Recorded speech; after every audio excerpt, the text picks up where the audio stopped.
안녕하세요, 스피스입니다. NBA 소식 전해드리겠습니다. NBA 선수들이 올해의 팀메이트로 포틀랜드 블레이저스의 데미안 릴라드를 뽑았습니다.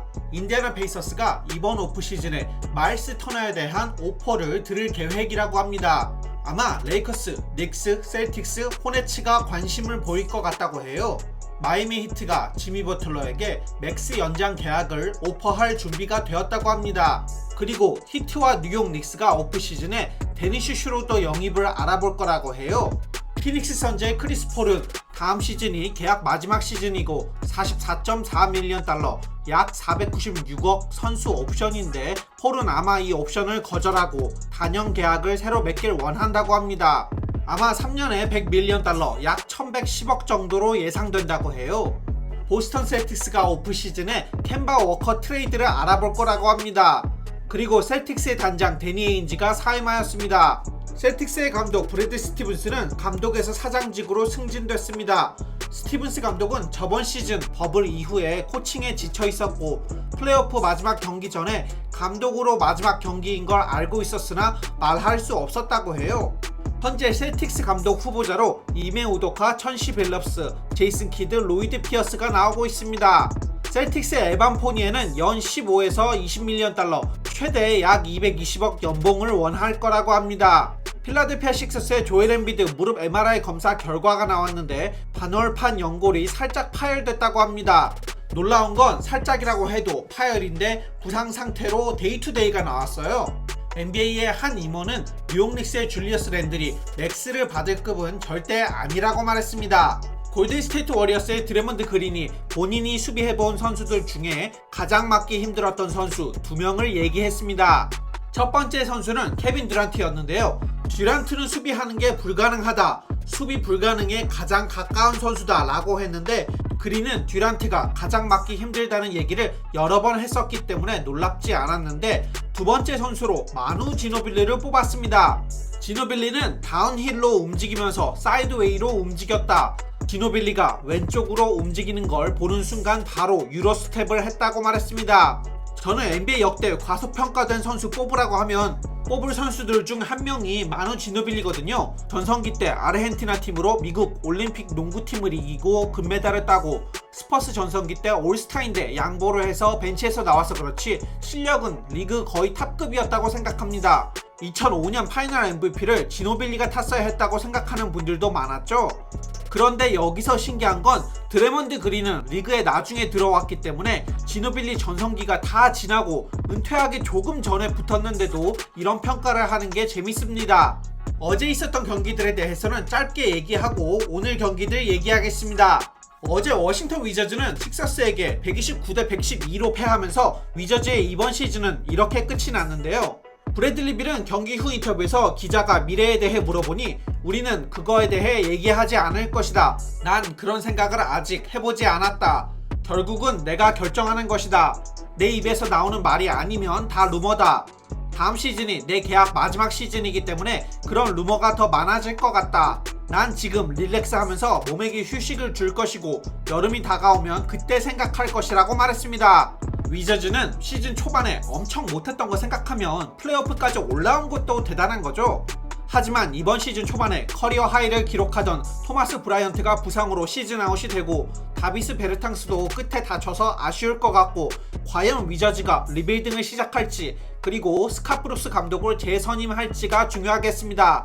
러셀 웨스트브룩은 워싱턴 위저즈의 이번 시즌에 대해 난 여기에 와서 문화를 바꾸고 싶었다. 내 에너지와 리더십을 가지고 와서 선수들을 더 잘하게 만들고 싶었다. 난 내가 그걸 해냈다고 생각한다고 말했습니다. 어제 두 번째 경기는 애틀란타 혹스 대 뉴욕 닉스였는데요. 혹스가 103대 89로 이기면서 시리즈 4대 1로 마무리되었습니다. 혹스는 3점 34개 쏴서 9개 26.5%밖에 쏘지 못했고 닉스는 3점 30개 던져서 12개 40%를 쐈는데도 경기에서 졌어요. 그 중심에는 역시 떠오르는 스타 트레이 영이 있었습니다. 영은 36득점 4리바운드 9어시스트 2스틸을 기록했습니다. 전반에 영의 폼이 안 좋은데도 혹스가 이기고 있는 거 보고 시리즈 끝나겠다 싶었어요. 영은 후반에 살아나기 시작했고 메디슨 스퀘어 가든에서 3경기 연속 30득점 이상을 기록한 역대 두 번째 선수가 되었습니다. 다른 선수는 마이클 조던이에요. 트레이 영은 이번에 플레이오프 데뷔였는데 그것도 뉴욕 닉스와 붙게 되면서 큰 무대를 밟게 되었는데 거기서 닉스 팬들의 야유에 죽지 않고 오히려 세레모니를 보여줬고 시리즈 평균 29.2득점 9.8 어시스트를 하면서 영의 스타 파워가 올라갔습니다. 혹스에서 트레이 영이 가장 잘했다면 저는 두 번째로 디안드레 헌터를 뽑고 싶어요. 뉴욕 닉스가 이번 시즌 이렇게 잘한 이유로 MIP상을 수상한 줄리어스 랜들이 가장 큰 이유가 아닐까 싶은데 이번 시리즈에서 디안드레 헌터가 줄리어스 랜들을 아주 잘 막았습니다. 랜들은 23득점 13리바운드를 했으나 야투율 약 38%, 턴오버 8개를 하면서 매우 좋지 못했습니다. 랜들은 정규 시즌에 애틀란타 혹스와 3번 붙었었고 그때는 평균 37.3득점 12.3리바운드 6.7 어시스트 트루 슈팅 73.2%를 했는데 이번 시리즈에서는 평균 18득점 11.6리바운드 4 어시스트 트루 슈팅 42.5%를 기록했어요. 이번 시즌 뉴욕 닉스로 트레이드돼서 다시 커리어가 살아난 데릭 로즈는 이번 여름에 프리에이전트가 되는데요. 로즈는 경기 후 인터뷰에서 다시 뉴욕 닉스로 돌아오고 싶다. 하지만 프론트 오피스는 더 큰 계획이 있을 수 있고 결정은 프론트 오피스가 하는 거다. 닉스는 큰 계획이 있다고 말했습니다. 닉스의 코어 선수들 대부분은 어리고 이번이 첫 플레이오프였기 때문에 좋은 경험이 되었을 거라 생각하고 닉스의 사장 리온 로즈가 오프시즌에 어떤 결정을 할지 궁금하네요. 다음 시리즈는 필라델피아 식서스 대 애틀란타 호크스가 되었습니다. TNT 패널로 있는 찰스 바클리는 만약 조엘 엠비드가 뛰지 못한다면 시리즈 누가 이길지 모른다고 했습니다. 샤킬 오니는 바클리의 이 말에 만약 조엘 엠비드가 시리즈 내내 결장하면 호크스가 5경기 안에 이긴다고 말했습니다. 어제 세 번째 경기는 유타 재즈 대 멤피스 그리즐리스였습니다.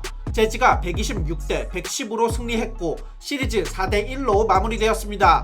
그리즐리스의 이번 시즌은 이렇게 끝이 났는데 제 생각은 저번 시즌과 다른 게 없습니다. 그리즐리스가 언젠가 강팀이 되려면 자 모란트가 슈퍼스타급으로 올라가야 하는데 모란트가 슈퍼스타급으로 가려면 무조건 슛이 좋아져야 하고 슛이 좋아지려면 슛폼이 조금 바뀌어야 된다고 생각해요. 모란트는 이번 시즌 야투율과 3점이 오히려 더 안 좋아져서 야투율 44.9%에 3점 30.3%를 쐈습니다. 팀 내 최고의 선수이면서 스타 포인트 가드가 3점 30% 쏴서는 강팀이 될 수 없다 생각해요. 근데 제가 보기엔 슈폼이 지난 시즌과 달라진 게 없습니다. 그나마 희망적인 건 딜런 브룩스가 이번 시즌 예전같이 도박 주사위 느낌이 아니라 이제는 스코어링을 매 경기 어느 정도 믿을 수 있는 선수가 된 것 같습니다. 그리즐리스도 이번 오프시즌에 어떤 변화를 줄지 기대되네요. 어제 마지막 경기는 LA 클리퍼스 대 댈러스 매버릭스였고 매버릭스가 105대 100으로 승리하면서 시리즈 3대2 리드를 가지고 왔습니다. 이 시리즈는 정말 신기하게 5차전도 어웨이팀이 이겼어요. 5경기 연속 어웨이팀이 이기는 걸 저는 처음 보는 것 같습니다. 어제는 루카 돈치치의 날이었습니다. 돈치치는 42득점, 8리바운드, 14어시스트, 3점 6개를 넣었는데 NBA 역사상 플레이오프에서 팀 내 야투와 어시스트를 가장 많이 차지한 선수가 되었습니다. 돈치치는 매버릭스가 성공한 37개의 야투 중에 31개를 득점하거나 어시스트했어요. 이건 83.8%로 역대 1등이고 르브론 제임스와 앨런 아이버슨이 2등과 3등입니다. 스탯에는 잘 안 나오겠지만 도리안 피니스미스가 5스틸을 하면서 경기 내내 카와이 레너드 수비를 아주 잘해줬습니다. 과연 매버릭스가 6차전 홈에서 클리퍼스를 끝낼 수 있을까요? 클리퍼스는 만약 올해도 여기서 끝나면 클리퍼스가 카와이 레너드와 폴 조지 이 두 명을 영입한 의미가 없어지는 게 아닌가 싶습니다. 오늘 첫 번째 경기는 덴버 너게츠 대 포틀랜드 블레이저스였는데요. 너게츠가 126대 115로 승리했고 이렇게 시리즈 4대2로 끝이 났습니다. 1쿼터는 마이크 포터 주니어 쇼였습니다. 1쿼터에만 22득점 3점 6개를 넣었어요. MPJ는 오늘 경기 총 26득점 5리바운드 4어시스트를 기록했습니다.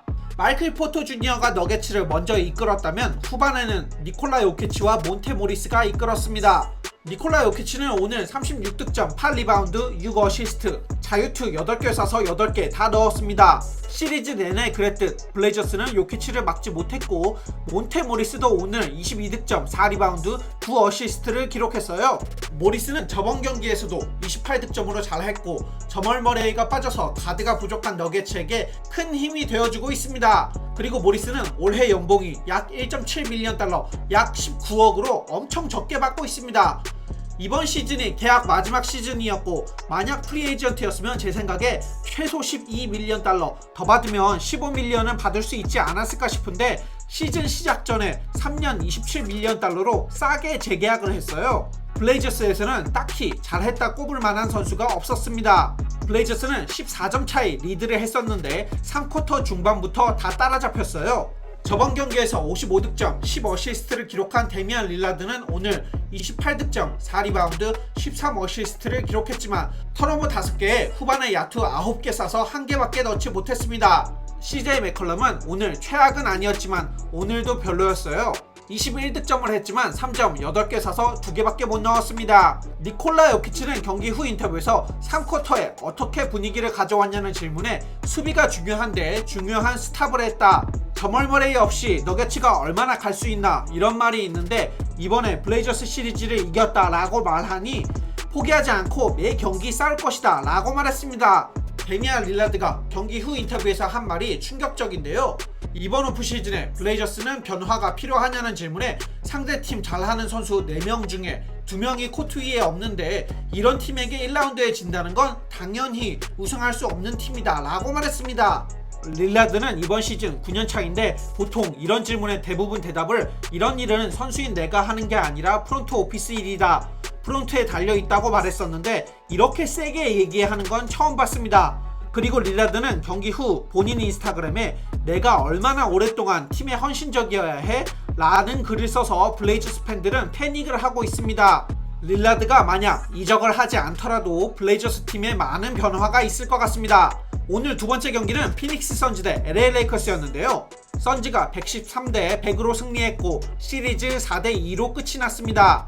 사타구니 부상이었던 앤서니 데이비스가 선발로 출전했는데 움직이는 것부터가 정상이 아닌 느낌이었고 수비하다가 사타구니가 악화돼서 더 이상 뛰지 못했습니다. 선즈의 잭 크라우더가 시작하자마자 9점을 넣으면서 분위기를 가지고 왔고 데빈 부커가 1쿼터에 22점, 3점 6개 쏴서 다 넣었습니다. 1쿼터 끝나고 36대 14 거의 가비지 게임 느낌이 살짝 났는데 2쿼터에 KCP가 살아났어요. 3쿼터에는 르브론이 10득점을 했고 최대 29점 차이였는데 13점까지 따라잡았습니다. 4쿼터에는 10점까지 따라갔었으나 그게 전부였습니다. 데빈 부커는 오늘 47득점, 11리바운드, 3어시스트, 3점 8개, 자유투 9개 쏴서 9개 다 넣었습니다. 선즈는 자유투가 리그에서 좋은 편이죠. 오늘 선즈는 팀 자유투 총 22개를 쐈는데 1개 빼고 다 넣었습니다. 그리고 선즈는 오늘 3점 35개 쏴서 18개 성공으로 51.4%였는데 레이커스는 3점 35개 쏴서 10개 성공 28.6%로 차이가 많이 났습니다. 르브론 제임스는 오늘 29득점, 9리바운드, 7어시스트, 2스틸, 2블락을 기록했습니다. 스탯은 괜찮아 보이지만 중간에 힘들어서 감독한테 교체 사인을 보내는 거 보고 이제 르브론도 나이가 들긴 들었구나 생각이 들었습니다. 르브론의 1라운드 패배는 본인 커리어에서 처음 있는 일이에요.